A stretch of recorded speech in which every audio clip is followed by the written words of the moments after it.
Hello बच्चों, आज इस वीडियो में हम पैराबोला को डिस्कस करने वाले हैं। उसके चारों स्टैंडर्ड फॉर्म्स हम डिटेल में देखेंगे। ठीक है, इसके पहले मैंने सर्कल्स पे 10 वीडियो का एक सीरीज डाला हुआ है, एक प्लेलिस्ट डाला हुआ है। अगर आपको चेक करना चाहते हैं तो मैं यहाँ पे आई बटन दे रहा हूँ, आप उसे चेक कर सकते हैं। चलिए स्टार्ट करते हैं आज का टॉपिक। सो मैं हूँ अंकुश और आप देख रहे हैं आपका अपना मैथमेटिक्स चैनल गणित अंक। तो बेटा, पैराबोला को कोनिक सेक्शन कहा जाता है। अभी कोनिक सेक्शन क्यों कहा जाता है? Parabola, ellipse, hyperbola, right? हम लोग इसको बहुत जगहों पे कोनिक सेक्शन, तो भाई इसका कुछ तो रिलेशन होना चाहिए कौन से, राइट? ये हमारा क्वेश्चन हमें मिलता है। ठीक है, तो मैंने यहाँ पे फिगर से थोड़ा दिखाया है। बेटा ये डबल कोन है, राइट? ये डबल कोन है, आप समझ सकते हो। तो फिगर मैंने बनाया है। तो अगर प्लेन किस तरह कट करता है कोन को, उस पर डिपेंड करता है हमें शेप कैसा मिलेगा। देखिए अब यहाँ पे फर्स्ट देखिए ये figure, this is first figure, right? आप देखेंगे तो अगर मैं एक कोन लेता हूं, डबल साइडेड कोन, ठीक है, दो साइडेड कोन है, यहाँ पे दिख रहा है, और इस कोन को अगर मैं हॉरिजॉन्टली प्लेन को कट करता हूँ, राइट? हॉरिजॉन्टल प्लेन से कट करता हूँ, तो यहाँ पे मैं हॉरिजॉन्टल प्लेन से जब कटिंग करूंगा तो जो ऊपर का पोर्शन दिखेगा वो क्या होगा? एक सर्कुलर पोर्शन होगा। सो एक कोनिक सेक्शन बन गया वो, राइट? वैसे ही अगर मैं थोड़ा इंक्लाइन रखूंगा प्लेन को, थोड़ा इंक्लाइन, आप विजुअलाइज करिए, राइट? ये कोन है, थोड़ा इंक्लाइन रखा अगर मैंने, तो जो कट करने के बाद जो सेक्शन मिलेगा हमें, that conic section is nothing but ellipse. ठीक है बच्चों, तो ये सेकंड में हमें क्या मिला? आप देखिए यहाँ पे हमें इलिप्स मिलेगा। ठीक, वैसे अगर मैं प्लेन को इस तरह कट करता हूं तो अगेन यहाँ पे एक पैराबोला बनेगा। तो ये जो थर्ड कटिंग के थ्रू मिला, आप देखिए कटिंग कैसे की है मैंने, साइड से की है। So therefore here I will get parabola. So therefore parabola is a conic section. ठीक है, थर्ड। और वैसे अगर मैंने बड़ा प्लेन लिया और दोनों साइड से कट किया तो ऊपर और नीचे ऐसा शेप मिलेगा, जिसे हम कहते हैं हाइपरबोला।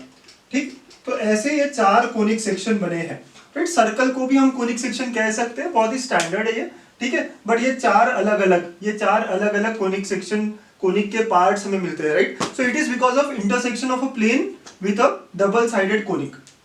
ठीक है, तो ये पहली बात होगी कि कोनिक सेक्शन क्यों कह रहे हैं हम इसको। ओके, तो ये हमने थोड़ा सा डिस्कस कर लिया। अब बच्चों, हमने पढ़ा था general second degree equation in x y होता क्या है।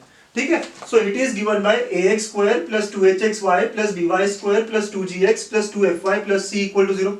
हमने पढ़ी है बात, राइट? अब ये अलग अलग फिगर्स को डिनोट करता है, राइट? ये अलग अलग फिगर्स को रिप्रेजेंट करता है।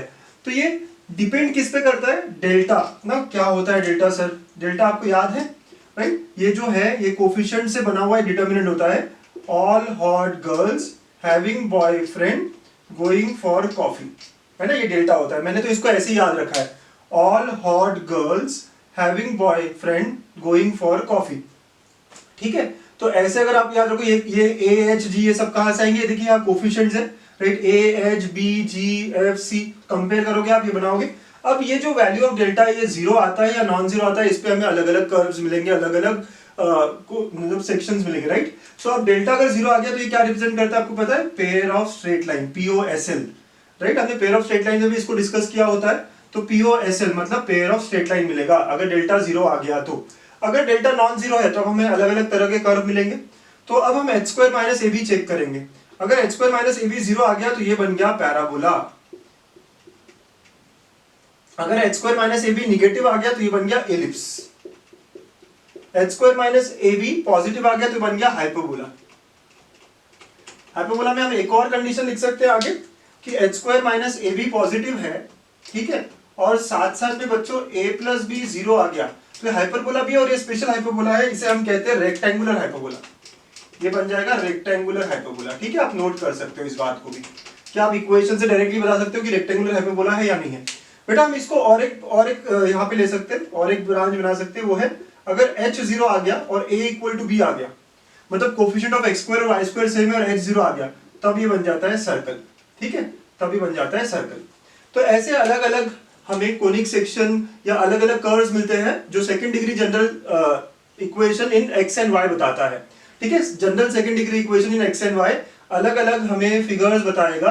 तो कब कब बताएगा ये पूरा टेबल आपको बता रहा है, इसकी बात जानकारी दे रहा है। तो प्लीज आप ये नोट कर लीजिए। अगर आप डायरेक्टली इक्वेशन से कंपेयर करेंगे और यहाँ पे ये सारी वैल्यूज देखेंगे तो आपको डिफरेंट डिफरेंट फिगर मिल जाएंगे। ठीक है, सो आप नोट कर लीजिए इस बात को। चलिए बच्चों देखते हैं मैथमेटिकल डेफिनेशन कोनिक का। तो conic as locus of a point, definition क्या कहता है? The locus of a point whose distance from a fixed point and perpendicular distance from a fixed straight line and that straight line is not passing through the fixed point bears a constant ratio। Is known as a conic. उस fix point को हम focus कहते हैं और उस fix line को हम directrix कहते हैं। डेफिनेशन तो पढ़ लिया राइट, लेकिन इतना कुछ समझ नहीं आया। ठीक है, अब थोड़ा तोड़ते हैं, समझते हैं बात को। Locus of a point whose distance from a fix point. ठीक है, तो हमें एक पॉइंट का लोकस निकालना है, तो जिसका लोकस निकालना है उसको हमने p कह दिया। लेट अस से दिस इज x, y। ठीक है, जिसका लोकस निकालना है उसको हम h के या x, y ले लेते हैं। It's distance from a fixed point, तो एक फिक्स पॉइंट लेते हैं बच्चों कहीं पे भी, यहां ले लिया हमने फिक्स पॉइंट s। ठीक है, इसको अल्फा, बीटा ले लेते हैं और ये फिक्स्ड है, इसे हम फोकस कहते हैं। ठीक है, तो distance of a point from a fixed point. ठीक है, लोकस ऑफ अ पॉइंट उस distance from a point fixed point. ठीक है, ऐसे बोला गया है।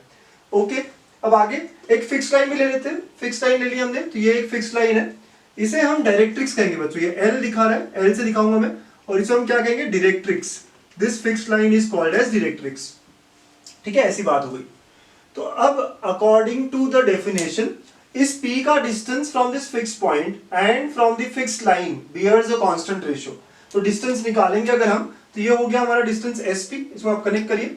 ठीक है, और यहाँ पे आप परपेंडिकुलर ड्रॉप करेंगे, सो लेट अस से फीट ऑफ परपेंडिकुलर जो है वो m है, तो pm हो गया। तो हमें बताया गया है कि SP upon pm is always constant, is always constant. और बच्चों इस कांस्टेंट को कहते हैं eccentricity. SP upon pm is equal to E। ठीक है, E लिखते हैं हम लोग, E लिखते हैं शॉर्ट में, this E stands for eccentricity. ठीक है, तो E स्टैंड्स फॉर इसेंट्रिसिटी। तो ऐसे ये पॉइंट मूविंग है, तो ये कहीं भी हो सकता है, बट रेशियो हमेशा कांस्टेंट रहेगा from the fixed point which is focus and from the fixed line which is directrix. और जो शेप बनेगा, जो कर्व बनेगा, वो एक कोनिक बनेगा। तो अब कोनिक अलग अलग बन सकते हैं, हमने बात की है। कोनिक बन सकता है पैराबोला, कोनिक बन सकता है हाइपरबोला, कोनिक बन सकता है इलिप्स। तो ये किस पे डिपेंड करेगा कि रेशियो क्या आ रहा है। ठीक है बच्चों, तो इस E के वैल्यू पे, तो इस E का वैल्यू अगर 1 आ गया, तो the curve that we get is a parabola. अगर E का value less than 0, less than 1 आ गया, ठीक है, E का वैल्यू लेस देन 1 आ गया, तो ये बन जाता है इलिप्स। और अगर E का वैल्यू ग्रेटर देन 1 आ जाता है, तो ये बन जाएगा हाइपरबोला। ठीक है, तो इस E के वैल्यू पे डिपेंड करता है कि कौन सा कर्व मिला, ये रेशियो क्या है उस पर डिपेंड करता है कि कौन सा कर्व बन रहा है। तो E का वैल्यू इसेंट्रिसिटी अगर 1 आ जाती है, तो it is a parabola. Eccentricity is less than 1, then it is a ellipse, and eccentricity E is greater than 1, then it is hyperbola। चलिए नेक्स्ट हेडिंग लगा लीजिए, फोकस डायरेक्ट्रिक्स प्रॉपर्टी। अब हमने फोकस को अल्फा बीटा ले लिया है, directrix भी ले लेते हैं, एक लाइन की इक्वेशन। राइट, तो फोकस जो है बच्चों उसको अल्फा बीटा ले लिया है हमने, एंड डायरेक्ट्रिक्स L इसको पकड़ लेते हैं ax plus by plus c equal to 0। एक लाइन का इक्वेशन ले लिया हमने, यहाँ भी लिख देते हैं ax plus by plus c equal to 0। Now according to definition, right, definition using definition of conic, so according to definition of conic हमें क्या मिला, SP upon PM is equal to E, right, the ratio is always constant और उसको हमने E कहा है, eccentricity। ठीक है, तो यहां से मुझे मिला SP equal to E times PM। ठीक है बेटा, तो SP क्या होगा, डिस्टेंस फॉर्मूला लगाना पड़ेगा, तो it will be root of, root में आ जाएगा क्या होगा, x minus alpha square plus y minus beta square. आपने डिस्टेंस फॉर्मूला लगा दिया। E times PM is perpendicular distance of a point from a line, तो इस पॉइंट को इसमें रखना पड़ता है, मॉड आ जाएगा ax plus by plus c divide by root over a square plus b square, ऐसे हो जाएगा। अब इस रूट को हटाना है मुझे, तो I square both sides, so therefore I square both sides, तो squaring, after squaring it comes out to be x minus alpha square plus y minus beta square is equal to e बन जाएगा e square, और ये mod का जो चीज है, right, ax plus by plus c upon root over a square plus b square, इस पूरे को मैं स्क्वायर कर दूंगा। तो हमें एक इक्वेशन मिल गया एक्स वाई में, मतलब ये लोकस मिला हमें उस पॉइंट का, so thus it represents a conic. तो this is also called as, इसको हम इक्वेशन ऑफ कोनिक भी कहते हैं बच्चों। राइट, जो हमने निकाला है उसे हम इक्वेशन ऑफ कोनिक भी कहेंगे। राइट, तो इसका हेडिंग हम इक्वेशन ऑफ कोनिक भी लगा सकते थे। तो thus we got equation of conic. अब ये अलग अलग कोनिक रिप्रेजेंट करेगा, डिपेंड्स अपॉन E। अब ये E अगर 1 आ गया तो ये इक्वेशन ऑफ पैराबोला की तरफ चला जाएगा। अगर E का वैल्यू 0.2 0.5 मतलब लेस देन 1 रहा तो वो एलिप्स की तरफ जाएगा। अगर 1.5 2 3 ऐसा कुछ रहा तो वो हाइपरबोला की तरफ जाएगा। ठीक है, तो ऐसे फोकस डायरेक्ट्रिक्स प्रॉपर्टी हम यूज कर सकते हैं। अगर मुझे फोकस दिया हो, डायरेक्ट्रिक्स दिया हो, तो हम उस कोनिक का इक्वेशन आराम से निकाल सकते हैं यूजिंग फोकस डायरेक्ट्रिक्स प्रॉपर्टी। आपको ये याद रखना है। ठीक है, तो हमने बस डेफिनेशन यूज किया और बहुत ही सिंपली एक इक्वेशन निकाल ली है। नोट कर लीजिए बच्चों, कुछ इंपॉर्टेंट टर्म्स नोट कर लेते हैं, ये सारे कोनिक के लिए काम आएंगे। आप समझ लीजिए इसको थोड़ा थोड़ा, जब हम और पढ़ेंगे तो आप और भी डिटेल में समझेंगे इसको। तो एक्सिस ऑफ सिमेट्री क्या होता है, तो एक्सिस ऑफ सिमेट्री का मतलब है, हम इसको एक्सिस भी कहते हैं, सिर्फ एक्सिस भी कहेंगे हम इसको। सो एक्सिस और एक्सिस ऑफ सिमेट्री का मतलब होगा कि straight line which is passing through focus and perpendicular to directrix. हमने देखा था अभी फोकस क्या होता है, वो फिक्स पॉइंट होता है, डायरेक्ट्रिक्स क्या है, वो फिक्स्ड लाइन होती है। तो any straight line which is passing through focus and perpendicular to directrix is nothing but its axis of symmetry. Next है वर्टेक्स। वर्टेक्स क्या होगा, तो वर्टेक्स होगा point of intersection of the conic and axis of symmetry, जो हमने axis निकाला और conic का इंटरसेक्शन पॉइंट। ठीक है, हम धीरे धीरे पढ़ेंगे आगे। Focal chord, any chord passing through focus is called as focal chord, ये वर्ड आपको यूज होने वाले हैं। डबल ऑर्डिनेट, डबल ऑर्डिनेट मतलब any chord which is perpendicular to axis of symmetry, ये जो भी एक्सिस ऑफ सिमेट्री लाइन रहेगा इससे परपेंडिकुलर कॉर्ड, कॉर्ड तो पता है आपको, जो भी कर्व है उस पर टर्मिनेट होना चाहिए। So any chord perpendicular to axis of symmetry will be called as double ordinate.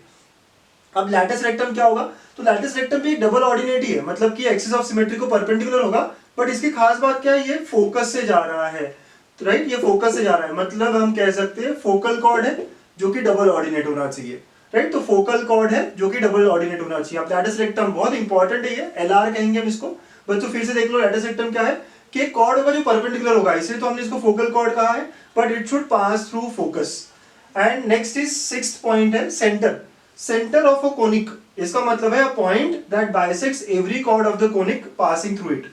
ऐसा पॉइंट जैसे सर्कल में आपको पता है कि डायमीटर जो होता है, राइट, वो सेंटर क्यों होता है, क्योंकि बाइसेक्ट करता है सारे, ठीक है, आपको पता है कि सेंटर क्यों, कि डायमीटर मतलब सारे कॉर्ड को बाइसेक्ट करता है सेंटर। तो वही डेफिनेशन कंटिन्यू हो रही है, point that bisects every chord of the conic passing through it.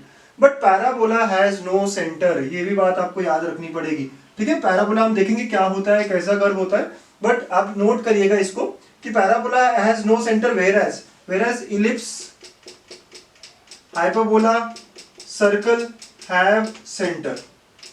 Okay, they all have a center. Only parabola is a conic which do not have a center. ठीक है, तो ये कुछ इंपॉर्टेंट टर्म्स, राइट, जो हम आगे use करने वाले हैं, नोट कर लीजिए आप।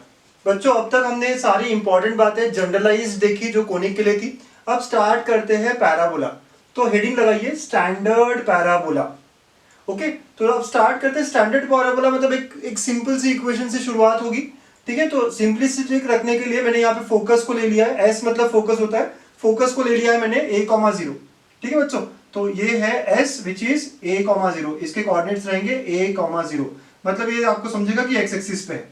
ठीक है, a,0 इसका y कंपोनेंट 0 है, मतलब ये x एक्सिस पे है फोकस, ये आप ध्यान रखेंगे। फिर अब हमने जो डायरेक्ट्रिक्स फिक्स्ड लाइन है वो भी ले लिए, x plus a equal to 0, तो लेट अस से ये लाइन है ये। ठीक है, तो x plus a equal to 0, ऐसी इसकी इक्वेशन ले ली हमने ना। x plus a equal to 0 होने का मतलब हुआ कि it will be perpendicular to x axis और पैरेलल टू y एक्सिस कह सकते हो आप। तो ये डायरेक्ट्रिक्स है, फोकस है, ये हमने बना लिया। आपको पता है अब लोकस क्या है, तो now for parabola we know, parabola के लिए फॉर पैराबोला इसेंट्रिसिटी क्या थी, इसेंट्रिसिटी E इक्वल टू 1 था, एंड जो डिफिनेशन था वो क्या था, SP upon PM equal to E, और फॉर पैराबोला E इज 1। तो बच्चा हमें मिलेगा SP is equal to PM। तो हमें लोकस निकालना है P पॉइंट का। तो अब P पॉइंट कहीं पे भी हो सकता है, ठीक है, P पॉइंट कहीं पे भी हो सकता है, लेट अस से यहाँ कहीं है, तो P पॉइंट को मैंने ले लिया x, y, क्योंकि उसका तो लोकस निकालना है हमें।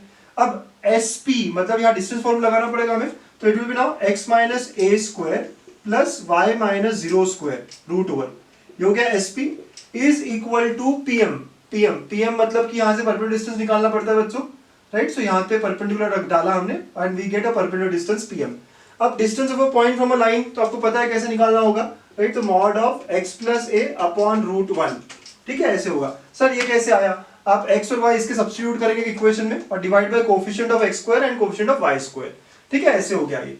तो नाउ स्क्वायरिंग बोथ साइड्स, तो देखिए हमें क्या मिलता है, तो after squaring both sides the equation becomes now x minus a square plus y square is equal to x plus a का होल स्क्वायर हो जाएगा। ठीक है, ये उधर चला गया बच्चों, तो y square is equal to x plus a whole square minus x minus a whole square.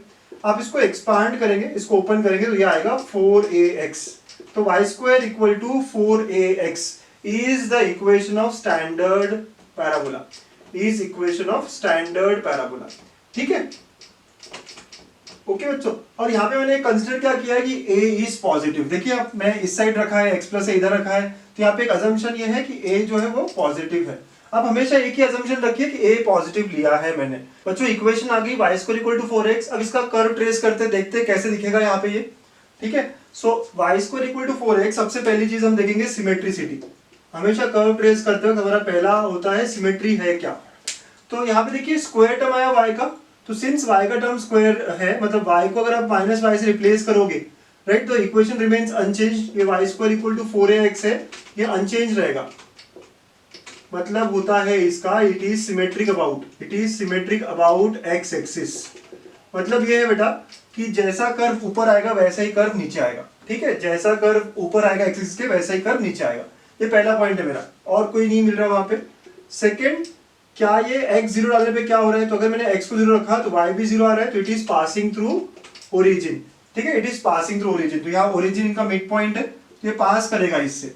Okay, then third point बेटा, आप कहोगे सर मैं अलग अलग x की वैल्यू डालूं तो y मिल जाएगा, मैं उससे करूंगा क्या, a पता नहीं है। बट अच्छा, लेकिन आप एक बात कह सकते हैं, क्या कहोगे आप एक बात कि Y square equal to 4ax है, correct, y square equal to 4ax है, तो can I say from here x has to be positive, x has to be positive और जीरो।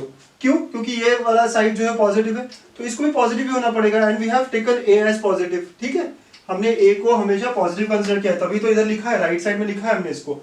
ठीक है, तो अगर a पॉजिटिव है तो 4ax भी पॉजिटिव होना चाहिए। सो दस आई कैन से कर्व जो रहेगा मेरा is in first and fourth quadrant. क्या होगा? फर्स्ट एंड फोर्थ क्वाड्रेंट पे ही होगा ये कर्व। एंड लास्ट पॉइंट आप देख लीजिए, अगर मैं x को इन्फिनिटी डाल रहा हूं तो y भी इन्फिनिटी आएगा बच्चों।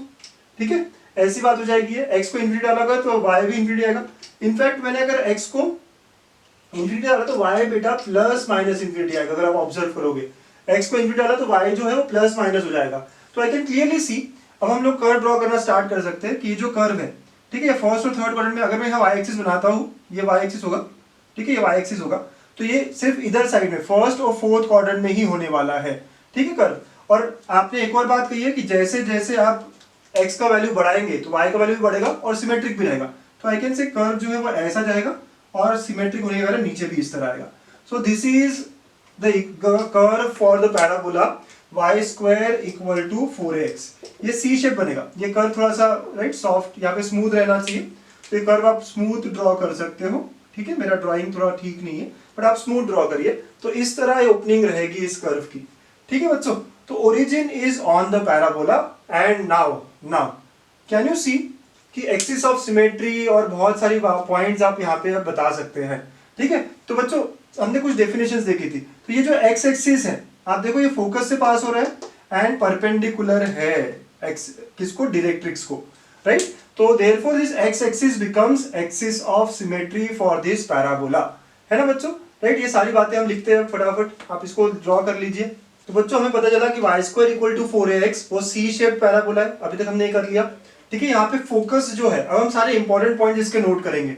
ठीक है, तो सारे इंपॉर्टेंट पॉइंट्स यहाँ पे पहली बात हमें मिलती है फोकस जिसको हम एस कहते हैं, this is nothing but a,0 for y square equal to 4ax। यहाँ पे मैंने a को पॉजिटिव रखा है, ये हमेशा आप ध्यान रखिएगा। तो पहला पॉइंट ये मिल गया। सेकंड बच्चों हमको डायरेक्ट्रिक्स हमने क्या लिया था इस इक्वेशन के लिए, तो directrix was x plus a equal to 0। ठीक है, सेकंड पॉइंट है हमारा। थर्ड, अब यहाँ पे एक्सिस क्या होगा, आपको याद है एक्सिस का डेफिनेशन क्या था, it is passing through focus and perpendicular to directrix. आप देख सकते हैं ये एक्स एक्सिस जो है यही हो जाएगा आपका एक्सिस ऑफ सिमेट्री। तो एक्स एक्सिस का इक्वेशन क्या होता है, y इक्वल टू 0। ठीक है, तो y इक्वल टू 0 लिखेंगे हम axis of symmetry. Then fourth, आप देखिए ये जो 0,0 है, ये क्या है कि इस कर्व का और एक्स एक्सिस का इंटरसेक्शन है। आपने एक डेफिनेशन कहा था कि जब कर्व और एक्सिस ऑफ सिमेट्री इंटरसेक्ट करेंगे उसको आप वर्टेक्स कहेंगे, right. What was vertex? Point of intersection of conic with axis of symmetry, and that point is nothing but origin here. तो यहाँ पे वर्टेक्स जो आएगा वो 0,0 आएगा। ये फोर्थ पॉइंट हो गया हमारा। और जो fifth point, right, fifth point, ये जो वर्टेक्स है यहाँ पे टैंजेंट दिख रहा है आपको, राइट। तो ये कौन सी लाइन है, ये वाई एक्सिस है, तो इसे हम कहेंगे टैंजेंट एट वर्टेक्स। ठीक है, एक स्पेशल बात हो गई है, टैंजेंट एट वर्टेक्स, और वाई एक्सिस है मतलब वो हो जाएगा x इक्वल टू 0। ठीक है, तो ऐसी बात हमने कर ली। देखिए क्या क्या हमने देख लिया अभी तक, focus, directrix, axis of symmetry, now intersection curve का, तो that is vertex and tangent vertex. 5 बातें देख लिए। अब और थोड़ी बात करेंगे, राइट, लैटस रेक्टम देखेंगे। आपको याद होना चाहिए LR, है ना, इसके बारे में बात करेंगे। तो LR क्या था, लैटस रेक्टम क्या था, एक ऐसा कॉर्ड जो फोकस से जा रहा है, ठीक है, मैं यहाँ पे दिखाऊंगा, फोकस से जा रहा है और डबल ऑर्डिनेट होना चाहिए, मतलब परपेंडिकुलर होना चाहिए, राइट। सो हम एक परपेंडिकुलर कॉर्ड बनाएंगे जो फोकस से पास होगा, राइट। ये हो गया हमारा, तो ये एंड को हम एल कह देंगे और ये एंड को हम आर कहेंगे, तो ये बन गया हमारा लैटिस रेक्टम। ये जो कॉर्ड है, ये क्या हो रहा है बेटा, ये जो भी कॉर्ड है वो परपेंडिकुलर भी और फोकस से भी जा रहा है, तो therefore this is called as latus rectum. अब मुझे पता करना है इस लैटिस रेक्टम के एंड पॉइंट्स। तो अगर मुझे इस लैटिस रेक्टम के एंड पॉइंट्स पता करने बच्चों ना, आप देख सकते हैं परपेंडिकुलर है, तो इन दोनों के एक्स कंपोनेंट जो होंगे वो ए ही होंगे, जो फोकस का रहेगा एक्स कंपोनेंट वो इनका भी रहेगा। अब मुझे वाई कंपोनेंट पता करना है बच्चों। Now if x component is a on the curve y square equal to 4x, ये तो कर्व पे भी लाई कर रहा है ना, तो ये y square equal to 4x को सेटिस्फाई करेगा, तो x को मैं a रखूंगा यहाँ पे, तो हो जाएगा Y square equal to 4a into A, तो Y square is equal to 4a square, तो y will be equal to plus minus 2a, ठीक है। तो y जो है वो प्लस माइनस 2 आया। मैं फिर से बताता हूँ, देखिए इसका x कंपोनेंट a है, बट ये लाई कर रहा है कर्व पे, मतलब x को मैं a रख सकता हूँ इस इक्वेशन में, ठीक है। तो अगर मैं x को a रखता हूँ इस इक्वेशन में, तो y क्या मिलता है मुझे, प्लस माइनस 2a मिलता है, मतलब ये ऊपर जो है वो पॉजिटिव हो गया 2a और नीचे जो है वो निगेटिव हो गया 2a। तो देयरफॉर आई कैन से and points of LR is, and points of LR क्या हो जाएगा बच्चों, a, 2a and a, minus 2a, ठीक है। तो ये एंड पॉइंट्स हो गए, और अब हमारे पास एंड पॉइंट्स है बच्चों, तो हम यहां से लेंथ भी निकाल सकते हैं। तो नेक्स्ट पॉइंट हम कहेंगे लेंथ ऑफ LR, राइट, ये 7th पॉइंट ले लेते हैं हम। तो what will be length of LR, क्या आप ट्राई करेंगे खुद से, चलो बताओ मुझे क्या होगा लेंथ ऑफ LR, ठीक है। तो देखो ऊपर की हाइट 2a है, नीचे की हाइट 2a है, तो ये पूरा लेंथ कितना हो जाएगा, 4a हो जाएगा, राइट। आप डिस्टेंस फॉर्मूला भी लगा सकते हो क्योंकि आपके पास दोनों पॉइंट है, बट आप लॉजिकली देखिए ना, ऊपर हाइट कितना है 2a और नीचे भी हाइट कितना है 2a, क्यों 2a कैसे है सर, y कंपोनेंट दोनों का देखेंगे आप, therefore length of LR is 4a। जैसे ही 4a कहां आपको हिट होना चाहिए, y square equal to 4ax था सर, तो ये आगे जो नंबर आता है क्या यही लेंथ ऑफ लैटिस रेक्टम है, यस, है ना, ये आगे जो 4a आया वही लेंथ ऑफ लैटिस रेक्टम हुआ है, ठीक है। फटाफट आप ये सारे पॉइंट्स नोट करिए। चलिए और आगे के पॉइंट्स देखते हैं, ठीक है, मैं इसको थोड़ा मिटा रहा हूं, आगे और पॉइंट्स देखेंगे। सो 7th के बाद नेक्स्ट पॉइंट होता है, नेक्स्ट पॉइंट हम देखेंगे फोकल डिस्टेंस। फोकल डिस्टेंस का मतलब होता है बेटा distance of any point on the curve from focus, right, focus से डिस्टेंस। लेट अस से हमने कोई भी पॉइंट P ले लिया, तो ये SP जो है ना, ये फोकल डिस्टेंस हो गया, SP फोकल डिस्टेंस हो जाएगा, ठीक है बच्चों। तो अब SP को अगर मैंने x, y मतलब कोई भी पॉइंट बोला ना हमने, तो लेट अस से हम ये पॉइंट ले लेते हैं, हमें P जो पॉइंट है वो ले लिया हमने x1 y1 और इसका फोकस से डिस्टेंस देखना है, तो I know SP is equal to PM, ठीक है। तो हम इस x1 y1 का क्या करेंगे, डिस्टेंस निकालेंगे from directrix. Now from directrix distance निकालना तो आपको आता है, सो it will be mod of x1 plus a, xy की जगह पे आप इस पॉइंट को रखोगे, डिवाइड बाय √1, तो it comes out to be mod of x1 plus a। तो बच्चों फोकल डिस्टेंस जो है वो क्या बन गया, mod of x1 plus a बन गया, mod of x1 plus a। x1 क्या है, जिस पॉइंट का हमें डिस्टेंस निकालना है फोकस से, उसका x कंपोनेंट रहेगा, ठीक है। तो आप याद रखेंगे 8 point focal distance, mod of x1 plus a, ठीक है। और एक दो पॉइंट्स और देखते हैं, ठीक है। सो नेक्स्ट पॉइंट है 9th, which is called as parametric equation और पैरामेट्रिक फॉर्म। सो इस कर्व का y square equal to 4ax का पैरामेट्रिक फॉर्म क्या है, तो इसका पैरामेट्रिक फॉर्म है 80 स्क्वायर 280, मतलब x is to 80 square and y is 280, ठीक है। पैरामेट्रिक फॉर्म क्या होता है सर, तो यहाँ पे क्या है ना कि y और x को हम एक रिलेट करते हैं गिवन पैरामीटर से, राइट। एक t एक पैरामीटर रहेगा यहाँ पे जिससे हम रिलेट करेंगे x और y को, and if you check here y square आप बनाएंगे तो क्या होगा 2at का square, that will be 4a square t square, और आप 4ax देखो तो ये भी क्या हुआ 4ax मतलब at स्क्वायर, तो 4a स्क्वायर t स्क्वायर, तो ये सेटिस्फाई करता है, ये जो रिलेशन है सेटिस्फाई करता है। देयरफॉर आई कैन से कि x और y को एक पैरामीटर t से रिलेट किया जा सकता है, और वो पैरामीटर है at स्क्वायर 280, पैरामीटर t है और वो जो कोऑर्डिनेट आएगा पैरामीटर के टर्म्स में दैट इज at स्क्वायर 280, ठीक है। तो at square 280 is nothing but parametric form और parametric equation of this parabola y square equal to 4ax, ठीक है। चलिए अब इसको याद कैसे करेंगे हम, है ना, ये सारी बातें याद कैसे करेंगे हम, मैं आपको एक तरीका बताने वाला हूँ। या पैराबोला विजुलाइज करेंगे, ठीक है, पूरा पैराबोला विजुलाइज करेंगे, सी शेप पैराबोला है, ठीक है। अब हम हमेशा अंदर से बाहर आएंगे, तो अब अंदर का पॉइंट कौन सा है बच्चों? अंदर का पॉइंट है सबसे पहले फोकस, विच इज a,0 है ना, a,0 फोकस है, मुझे याद हो गया। ठीक है, ऊपर नीचे क्या मिल रहा है आपको? LR। तो LR क्या है? a,2a, a,-2a। ठीक है, तो ऊपर नीचे जो पॉइंट है वो लैटिस रेक्टम के एंड पॉइंट है, तो a,2a, a,-2a। फिर हम पीछे आएंगे तो हमें मिलेगा वर्टेक्स, राइट, आपको विजुलाइज करना है। तो वर्टेक्स क्या है? 0,0। फिर यहाँ पे आपको क्या मिला बेटा? टैंजेंट एट वर्टेक्स मिला। सो टैंजेंट वर्टेक्स क्या हुआ आपका? y axis which is x equal to 0। फिर आप और पीछे गए तो आपको क्या मिला? डायरेक्ट्रिक्स। डायरेक्ट्रिक्स क्या होगा? x plus A equal to 0। अब x plus A equal to 0 मिला, तो इसके बाद हम तुरंत बात करेंगे फोकल डिस्टेंस की, क्योंकि वो भी इसी तरह का पैटर्न में है। That is mod of x1 plus A, right, जो पॉइंट का हमें डिस्टेंस निकालना पड़ेगा, बट है इसके तरह ही। तो मॉड ऑफ x1 प्लस ए। अच्छा, लेंथ ऑफ लैटिस रेक्टम रह गया था, तो दैट इज 4a। ठीक है, लास्टली पैरामेट्रिक इक्वेशन और parametric form. So for y square equal to 4x it is 80 square 280। ठीक है बेटा, तो ऐसे सारे पॉइंट्स हमने स्टैंडर्ड पैराबोला, पहला जो स्टैंडर्ड पैराबोला है उसके कवर किए हैं। आई होप आपको ये सारी बातें समझ में आ रही होगी, विद प्रूफ मैं बता रहा हूँ। ठीक है, अब ऐसे 4 पैराबोला बन सकते हैं, जैसे ये सी शेप्ड है, उल्टा सी बन सकता है, यू शेप बन सकता है और उल्टा यू बन सकता है। तो ये चारों ही पैराबोला को हम स्टैंडर्ड पैराबोला कहेंगे। तो अब हम देखते हैं इन चारों पैराबोला के ये सारे कैरेक्टरिस्टिक्स और उनके इक्वेशंस कैसे होंगे। आप ये पहले नोट कर लीजिए बच्चों, आपको एक टेबल बनाना है इसी तरह। यहाँ पे आप देखेंगे तो कितने 5 कॉलम्स है। ठीक है, तो आप भी 5 कॉलम्स बनाइए। पहला कॉलम ये सारी कैरेक्टरिस्टिक्स बताएगा, और second column, third column, fourth column, fifth column, ये अलग अलग 4 स्टैंडर्ड पैराबोलास बताएगा। हमें पूरा टेबल बना के रखेंगे, और ये बहुत इंपॉर्टेंट है हमारे लिए, राइट। ये स्टैंडर्ड पैराबोला 4 अलग अलग होते हैं। y square equal to 4ax जो भी हमने देखा, सी शेप, इसको कंपेयर करके हम बाकी सबकी प्रॉपर्टीज निकालेंगे। नेक्स्ट रहेगा y square equal to -4x। अब आप शेप समझिए इसको देख के कि उल्टा सी रहेगा ये हमेशा। x square equal to 4ay, ये यू शेप्ड है। ठीक है, x square equal to -4ay, ये उल्टा यू रहेगा। ठीक है, तो ये 4 पैराबोला है, ये चारों ही पैराबोला को हम स्टैंडर्ड पैराबोला कहेंगे। ठीक है, इनके सारे कैरेक्टरिस्टिक्स देखते हैं। तो देखिए, हमें याद था ये पूरा फर्स्ट पैराबोला के लिए, राइट, हमें याद रखना ही है इसको। अब हम कंपेयर करेंगे, तो इसका axis of symmetry x axis था, इसका भी एक्स एक्सिस ही रहेगा। तो इसका एक्सिस ऑफ सिमेट्री क्या होगा बच्चों? y equal to 0, x axis. But यहाँ पे आप देखेंगे एक्सिस ऑफ सिमेट्री क्या हो जाएगा?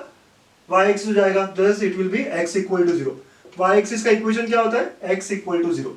तो एक्सिस ऑफ सिमेट्री जो है, पहले दो का x एक्सिस है और बाकी दो का y एक्सिस है, राइट। तो करस्पॉन्डिंग इक्वेशन हमने लिखी। यहाँ फोकस देखिए, यहाँ फोकस इस साइड होगा, तो this will be -a,0, right. तो focus will be -a,0, right, negative side में होगा।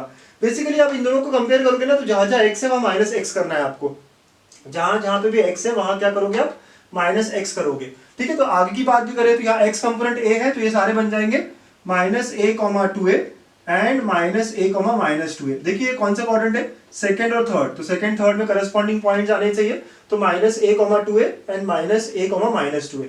लेंथ तो वही रहेगा, राइट। आप इस कर्व को किसी तरह भी मुड़ा दो, कहीं भी करा दो, लेंथ सेम होने वाला है लैटिस रेक्टम का, तो लेंथ 4a ही रहेगा हर जगह।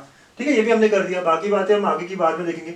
वर्टेक्स, यहाँ पे भी ओरिजिन है, यहाँ पे भी इंटरसेक्शन ओरिजिन है, यहाँ पे भी ओरिजिन है, यहाँ पे भी ओरिजिन है। तो वर्टेक्स चारों ही केस में स्टैंडर्ड पैराबोला का 0,0 ही है। जो जो स्टैंडर्ड है हम लिख लेते हैं अच्छे से। फिर टैंजेंट एट वर्टेक्स, ये वर्टेक्स पॉइंट यहाँ पे, तो टैंजेंट ये लाइन आई थी which was y axis x equal to 0। यहाँ पे भी वही हुआ है, राइट। ये वर्टेक्स से बेटा 0,0, तो टैंजेंट ऑफ वर्टेक्स जो होगा y एक्सिस ही होगा, तो x इक्वल टू 0। यहाँ बदल गया, ये वर्टेक्स है अगर आपका, राइट, जैसे हमें पता है, तो ये हो गया हमारा tangent at vertex which is y equal to 0, x axis, and similarly here also x axis. ठीक, ऐसी बात होगी। नाउ डायरेक्ट्रिक्स, यहाँ पे directrix x plus a equal to 0 हुआ है।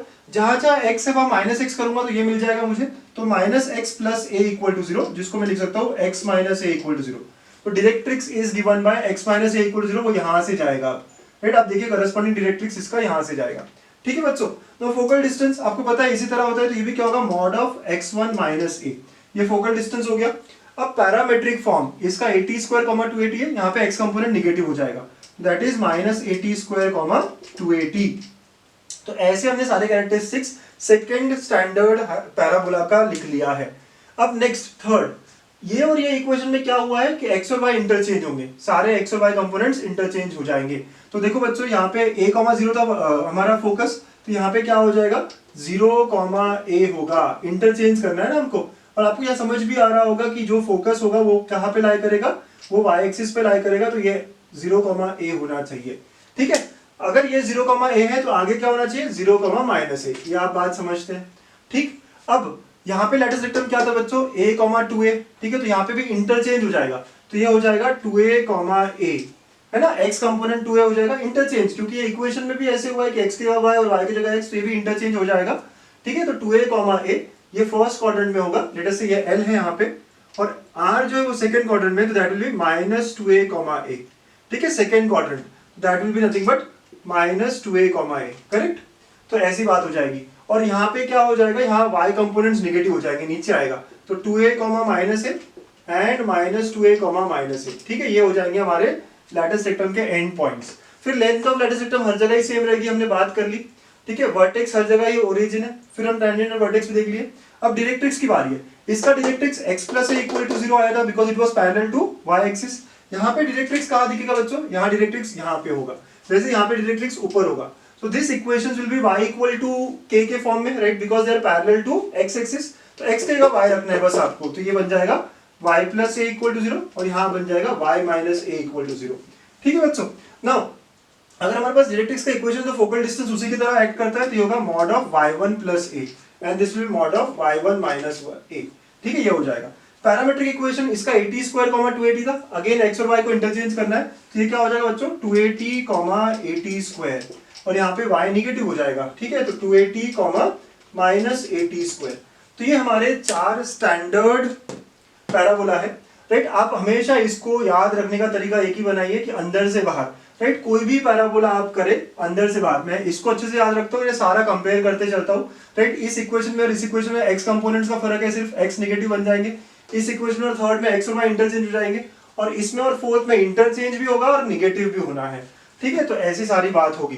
तो ये टेबल आप बना लीजिए, इस टेबल को आप अच्छे से यूज करेंगे इन कमिंग एग्जाम्पल्स। ठीक है, तो आप लिख लीजिए अच्छे से नीटली, अब बहुत काम आने वाला है ये टेबल, चाहे बोर्ड्स हो चाहे कॉम्पिटिटिव एग्जाम्स हो, सब जगह ये काम आएगा। चलिए बच्चों एग्जाम्पल्स देखते हैं अब। Find equation of parabola with vertex at origin. ठीक है, हमारे सारे स्टैंडर्ड पैराबोला का वर्टेक्स ओरिजिन ही था। एक्सिस अलोंग एक्स एक्सिस, ठीक है, ये इंपॉर्टेंट बन गया हमारा। अब एक्सिस अलोंग एक्सिस मतलब हमारा एक्सिस ऑफ सिमेट्री जो है एक्सिस होना चाहिए, तो दो है बेटा हमारे पास ऑप्शंस, या तो ऐसे होगा या तो ऐसे होगा, राइट, सी या उल्टा सी। एंड पासिंग थ्रू 3,4, राइट, ये बहुत इंपॉर्टेंट है, ये हमें पता है 3,4 फर्स्ट क्वाड्रेंट का पॉइंट है, तो 3,4 से पास हो रहा है, मतलब कौन सा पैराबोला होगा ये, सी शेप्ड पैराबोला होगा।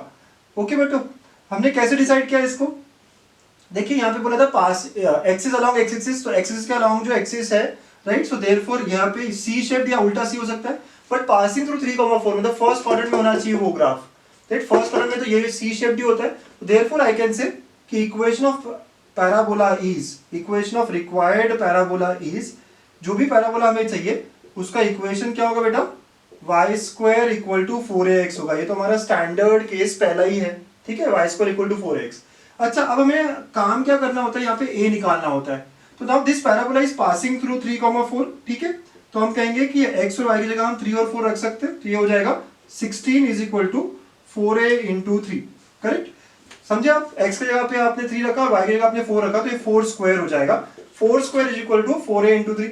तो बेटा यहाँ से 4a क्या आ जाएगा, 4a इज 16/3 आ गया, ठीक है, 4a सीधा इधर 16/3 आ गया, एंड देयरफॉर आई कैन से equation of parabola is, so therefore equation of parabola क्या हो जाएगा, equation of parabola that we need is y square equal to 4a की जगह आप सीधा 16/3 लिख सकते हैं, तो 16/3x हो जाएगा, ठीक है। सो आपने क्या किया, यहाँ पे a निकाला या 4a निकाल लिया डायरेक्टली, कुछ फर्क नहीं पड़ा, तो आपको बस y और x में रिलेशन निकालना है, इस a को यहाँ से हटाना है, तो आपका इक्वेशन बन गया पैराबोला का y square equal to 16/3x, ठीक है बेटो।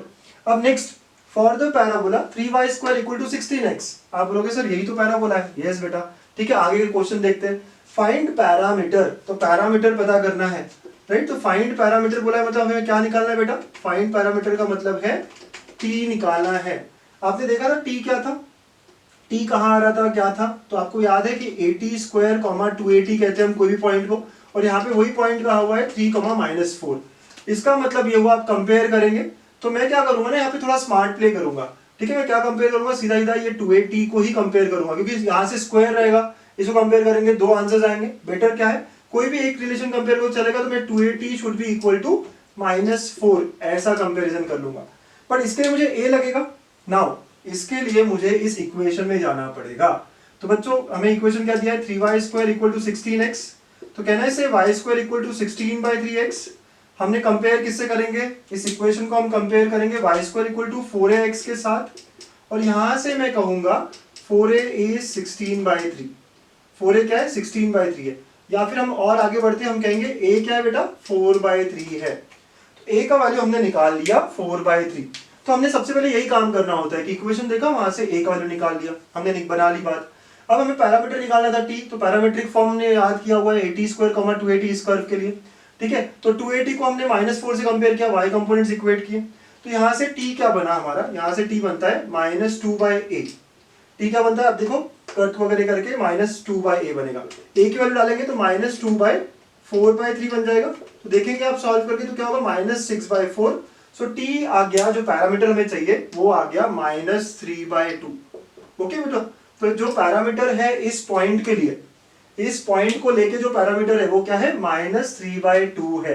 बच्चों नेक्स्ट 2 क्वेश्चंस अगर आपको लगता है आप कर सकते हैं तो कर लीजिए बच्चों, है ना, पढ़ लीजिए, सॉल्व करने की कोशिश करिए। चलिए हम स्टार्ट करते हैं। तो यहाँ बोला है find length of latus rectum. Okay, आपको याद है लेंथ ऑफ लैटिस रेक्टम क्या होता है, चाहे कोई भी हो, standard y² equal to 4ax है ये, तो length of latus rectum is 4a। ठीक है, ये होता है हमारा फॉर्मूला। ठीक है, ये चारों ही पैराबोला के लिए सेम होता है, हमें याद है ना। This y² equal to 4ax is passing through, तो इट पासेस थ्रू 2, -6। पास होने का मतलब बेटा ये सेटिस्फाई करेगा, तो x के यहाँ पे आप 2 रख सकते हो, y की जगह -6 रख सकते हैं। तो -6² is equal to 4a into 2। ठीक है, तो ये हो जाएगा 36 is equal to 4a into 2। और आपको तो 4a ही चाहिए, तो 4a क्या है बेटा, यहाँ पे 18 आ गया, राइट। तो देयरफॉर आई कैन से तो length of latus rectum is equal to 18। ठीक है, बहुत ही आसान हो गया क्वेश्चन, मैं समझता हूँ बहुत सिंपल है, बट बेटा ये बहुत जरूरी है कि स्टार्ट हम सिंपल ही करें। ठीक है, तो ऐसे क्वेश्चन हमें बोर्ड के एग्जाम से मिल जाते हैं। आपको लेंथ ऑफ लैटिस रेक्टम बोला था, क्या होगा वो 4a होगा, हमें पता है फॉर्मूला, ये पास कर रहा है तो आपने पॉइंट सब्स्टिट्यूट किया और यहाँ से 4a निकाला and 4a came out to be 18। ठीक है, ये थर्ड एग्जाम्पल है। अब fourth example, find area of triangle formed by the line joining the vertex of the parabola. अब आप देखिए पैराबोला कैसा है, x² इक्वल टू 12y है, तो मतलब ये यू शेप्ड हो गया पैराबोला। ठीक है बच्चों, मैं ये पैराबोला ठीक से ड्रॉ कर लेते हैं, तो ये यू शेप्ड है। ठीक है, x एक्सिस y एक्सिस ये सारी बात हो गई। ओके, सो अभी हमें ट्रायंगल का एरिया पूछा गया है फॉर्म्ड बाय वर्टेक्स। तो इसका वर्टेक्स क्या होगा बच्चों, ये होगा 0,0। ठीक है, लैटिस रेक्टम के एंड पॉइंट्स यहाँ होंगे कहीं, तो ये हो गया हमारा L यहाँ पे, और यहाँ पे हो गया R। आपको याद हो गए कोऑर्डिनेट्स, नहीं याद है सर, तो आपको इसके याद है, इसके याद है आपको a, 2a। ठीक है, तो y² इक्वल टू 4x क्या थे, a, 2a थे, तो ये इंटरचेंज हो जाएगा। तो ये क्या हो जाएगा बच्चों, 2a, a हो जाएगा। और ये सेकंड क्वाड्रेंट में है, तो ये क्या होना चाहिए, -2a, a होना चाहिए। These are the end points of latus rectum. तो हमें कौन से ट्रायंगल का एरिया पूछा है, यहाँ एक ट्रायंगल बना लेते हैं। सो दिस इज द ट्रायंगल जिसका एरिया हमें पूछा गया है। ठीक है, जिसका एरिया हमें पूछा गया है। चलिए आप ट्राई करिए, फटाफट ट्राई करिए और आंसर करिए मुझे। तो क्या होगा, हमें a निकालना पड़ेगा। तो अब ये जो इक्वेशन है वो किससे कंपेयर होगी, x² इक्वल टू 4ay से। तो आपने कंपेयर किया इस इक्वेशन को और इस इक्वेशन को, तो आपको क्या मिलता है, 4a की वैल्यू 12 मिलती है, तो मतलब a क्या हुआ बच्चों, 3 हो गया। और जैसे ही a 3 हो गया तो l के coordinates which is 2a, a, so this becomes 6,3। r के coordinates which is -2a, a, so this is -6,3। ठीक है, तो हमारे पास अभी तीनों पॉइंट्स आ गए, हमारे पास ये तीनों पॉइंट्स आ गए। तो तीनों पॉइंट से हम एरिया ऑफ ट्रायंगल बना सकते हैं। ठीक है, तो एरिया ऑफ ट्रायंगल का अगर आपको फॉर्मूला याद होगा तो बहुत ही अच्छी बात है, हमने पहले कोऑर्डिनेट ज्योमेट्री में पढ़ा हुआ है, हाफ। अगर तीनों पॉइंट्स पता है तो आई कैन से x1 right y2 minus y3, एक साइक्लिसिटी वाला फॉर्मूला था, plus x2 y3 minus y1 plus x3 y1 minus y2, ये एरिया हो जाएगा। और it will be mod of, right, कभी निगेटिव नहीं होता एरिया। तो हम यहाँ पे स्टार्ट करते हैं वैल्यूज रख के। ठीक है, तो ये पहला पॉइंट है 0,0, नेक्स्ट पॉइंट हमारा है 6,3 और नेक्स्ट पॉइंट है हमारा -6,3। ठीक है, इन पॉइंट्स को हम यूज करते हैं और सॉल्व करते हैं। तो अगर मैंने पहले 0 ले लिया तो नेक्स्ट आ जाएगा फिर 3 -3। आप x1 y1 लेट अस सी, इसको x1 y1 ले लीजिए, ये x2 y2 हो गया, ये x3 y3 हो गया। ठीक है, और आप सॉल्व कर लीजिए, तो ये हाफ ऑफ, ठीक है, ऐसी होगी बात। फिर प्लस नेक्स्ट कंपोनेंट आपने x का लिया 6, फिर ये होगा 3 -0, फिर नेक्स्ट होगा -6 0 -3। ठीक है, ऐसी बात हो जाएगी। तो आप देखेंगे आंसर क्या है, हाफ ऑफ, ये तो 0 हो गया, प्लस 18 प्लस 18, तो therefore 36/2, so thus it will be 18 square units. ठीक है बच्चों, तो जो एरिया आया है वो 18 स्क्वायर यूनिट्स आया है। ठीक, सो 18 स्क्वायर यूनिट्स हमारा आंसर आ रहा है। तो ये आंसर तो बराबर है। ठीक है, ये एक अप्रोच है हमारा। बच्चों कुछ लोग कहेंगे सर मैं इसको और बेटर कर सकता हूँ, कैसे बेटर कर सकता हूँ, चलो हम भी करने की कोशिश करेंगे। आपको पता है एलआर हमेशा फोकस से जाता है, a,0 से जाता है। ठीक है, और ये हमेशा परपेंडिकुलर होता है फोकस पे। तो बच्चों अगर परपेंडिकुलर है तो अब क्या मैं ये ट्राइंगल का area half into base into height से निकाल सकता हूँ? चलिए हम जनरलाइज करने की कोशिश करेंगे, half into base into height. ठीक है, तो क्या मैं कह सकता हूँ कि एलआर ही इसका बेस है, तो हाफ इंटू एलआर, और हाइट जो होगा बच्चों वो फोकस से ओरिजिन का डिस्टेंस मतलब ए हो जाएगा। एलआर का लेंथ आप सबको पता है, तो हाफ इंटू 4a इंटू ए हो जाएगा। तो therefore I can say it is 2a square. तो आप नेक्स्ट टाइम से चाहे curve x square equal to 4ay हो या y square equal to 4ax हो, राइट, कोई भी हो, अगर एलआर और वर्टेक्स से ट्राइंगल बना है तो इसका एरिया हमेशा 2a स्क्वायर होगा। आपने देखा था इस केस में हमारे पास a का वैल्यू 3 आया था, तो हम रखते हैं यहाँ पे तो 2 into 3 square, so thus it is 18 square units. Right, वही हमने यहाँ पे भी निकाला था। तो आप एक नोट बना सकते हैं कि area of triangle formed by ends of LR and vertex of a standard parabola is always 2a square. Sir कैसे आया ये? आप देख रहे हैं ना, ये परपेंडिकुलर है तो half into base into height हम यहाँ लगा सकते हैं। ठीक है बच्चों, तो फटाफट नोट कर लीजिए और अगला एग्जांपल मैं दूंगा जो मेंस लेवल का है, आप खुद से ट्राई करिएगा। Question number 5, if an equilateral triangle is inscribed in a parabola y square equal to 12x। हमें पता है y square equal to 12x कैसे दिखता है, सी शेप्ड पैराबोला है ये। तो बना लेते हैं एक पैराबोला, इस तरह दिखेगा ये सी शेप्ड। ठीक है, तो ऐसा हो गया ये y square equal to 12x। Okay, now equilateral triangle is inscribed in it with one of the vertex at vertex of the parabola. एक वर्टेक्स यहाँ पे तो, और ये इक्विलेटरल ट्रायंगल बनाएगा इस तरह कुछ। ठीक है बच्चों, तो ये जो ट्रायंगल बना ये इक्विलेटरल ट्रायंगल बना है। ओके, ओ लेट अस से ए और बी, ऐसा इक्विलेटरल ट्रायंगल बना है। अब बहुत सारे बच्चे ना इसको एग्जैक्टली पिछले क्वेश्चन की तरह करने की कोशिश करेंगे, गलत है। हमें यहाँ पे नहीं पता है कि ये लैटिस रेक्टम है, right, we are not sure about it. बहुत सारे बच्चे ये सोचते हैं सर ये फोकस से जाएगा, ये लैटिस रेक्टम रहेगा।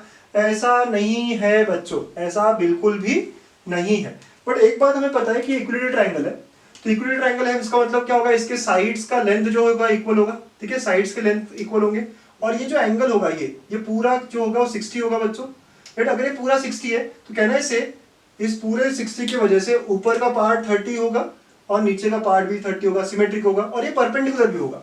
राइट, ये सारी बातें ट्रू है। ठीक है, इक्विलेटरल ट्रायंगल है, भले मेरा यहाँ शेप नहीं दिख रहा हो लेकिन आप समझ सकते हो। इक्विलेटरल ट्रायंगल का मतलब सारी लेंथ इक्वल हो जाएगी, और ऊपर का एंगल 30, नीचे का एंगल 30, तब जाके ये पूरा 60 होगा। ठीक है, ये ऊपर नीचे का एंगल दोनों का सेम होने वाला है। अच्छा बच्चों, अगर मैं कहूं अब इस क्वेश्चन को सॉल्व कैसे करना है ना, बहुत सारे तरीके हो सकते हैं।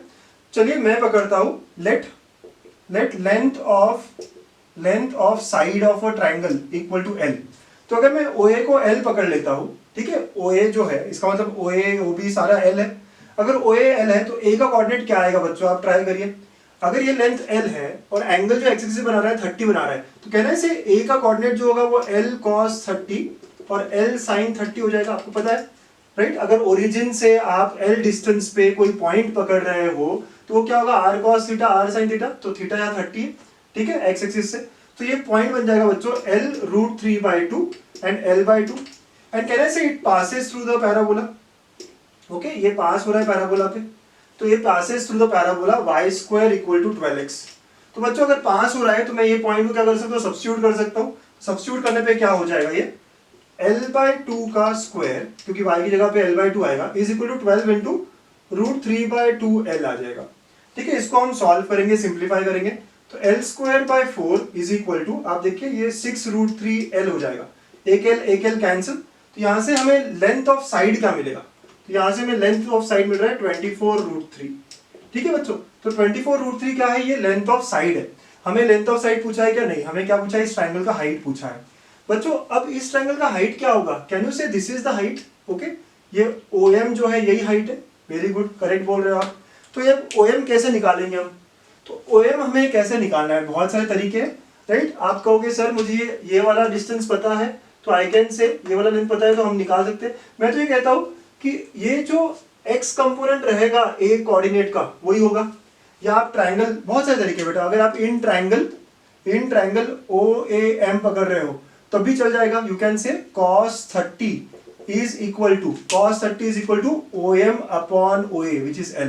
तो OM is nothing but L cos 30, है ना। वही मैं कह रहा था कि A का जो x कंपोनेंट है वही M का भी x कंपोनेंट होगा, मतलब यही तो डिस्टेंस होगा, क्योंकि M is on x axis तो y तो 0 ही होना है उसका, ठीक है। तो L cos 30 हो जाएगा। तो कहने से L क्या था, 24√3 था इंटू √3/2। तो आप सॉल्व करोगे इसको तो ये क्या आ रहा है बेटा, 36 आ रहा है, ठीक है। तो आप ये सॉल्व करो, ये 2 और ये कट हो गया 12 और ये 3, तो 12 इंटू 3 36 आ रहा है। मतलब हाइट जो हो जाएगी इस ट्राइंगल की वो क्या होगी, 36 हो जाएगी, ठीक है। अगर आपको बोला जाए कि एरिया निकालो इसका, तो एरिया तो लेंथ पे ही खत्म हो जाता। लेंथ आपने निकाला तो आपको पता है कि एरिया ऑफ इक्विलेटरल ट्राइंगल क्या होता है, √3/4 L स्क्वायर, साइड स्क्वायर। अगर एरिया पूछते, क्योंकि एक एग्जाम में एरिया भी पूछा गया इस इक्विलेटरल ट्राइंगल का, आपने जैसे ही लेंथ निकाली, लेंथ निकालने तक अगर प्रोसेस आप सेम फॉलो करो तो √3/4 साइड स्क्वायर आप यूज कर सकते थे and you could have got the area of the triangle, ठीक है। तो एरिया निकालना है, हाइट निकालना है, आप हर चीज को अलग अलग तरीके से कर सकते हो। बहुत सारे तरीके हैं इस क्वेश्चन को सॉल्व करने के। तो ये क्वेश्चन मेंस लेवल का है, राइट, मेन से पूछा भी गया बहुत पहले ये, ठीक है। तो ऐसे हमने इस वीडियो में क्या देखा, स्टैंडर्ड पैराबोला देखे चारों, जिसकी आपको सारी बातें लर्न करनी है, ठीक है। और कुछ एग्जाम्पल सॉल्व किए बोर्ड लेवल के, और एक ये जो आखिरी एग्जाम्पल था मेंस लेवल का था। अगले वीडियोस में हम देखेंगे कि ये शिफ्ट हो जाता है पैराबोला तो क्या, राइट, इंक्लाइंड हो गया, ऑब्लिक हो गया तो क्या, ठीक है। So please stay connected, thank you.